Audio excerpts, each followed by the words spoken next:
Esther chapter 4. Mordecai appeals to Esther. When Mordecai learned all that had occurred, he tore his clothes, put on sackcloth and ashes, went into the middle of the city, and cried loudly and bitterly. He only went as far as the king's gate, since the law prohibited anyone wearing sackcloth from entering the king's gate. There was great mourning among the Jewish people in every province where the king's command and edict came.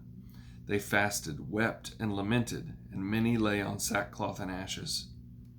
Esther's female servants and her eunuchs came and reported the news to her, and the queen was overcome with fear. She sent clothes for Mordecai to wear so he could take off his sackcloth, but he did not accept them. Esther summoned Hathach, one of the king's eunuchs assigned to her, and dispatched him to Mordecai to learn what he was doing and why. So Hathach went out to Mordecai in the city square in front of the king's gate.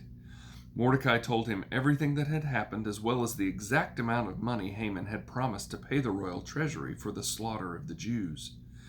Mordecai also gave him a copy of the written decree issued in Susa ordering their destruction, so that Hathach might show it to Esther, explain it to her, and command her to approach the king, implore his favor, and plead with him personally for her people.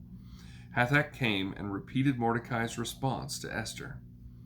Esther spoke to Hathach and commanded him to tell Mordecai, "All the royal officials and the people of the royal provinces know that one law applies to every man or woman who approaches the king in the inner courtyard and who has not been summoned: the death penalty. Only if the king extends the gold scepter will that person live. I have not been summoned to appear before the king for the last 30 days. Esther's response was reported to Mordecai. Mordecai told the messenger to reply to Esther, "Don't think that you will escape the fate of all the Jews because you are in the king's palace.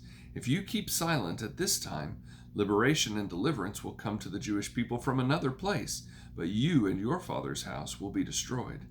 Who knows, perhaps you have come to your royal position for such a time as this." Esther sent this reply to Mordecai, "Go and assemble all the Jews who can be found in Susa and fast for me. Don't eat or drink for 3 days, day or night.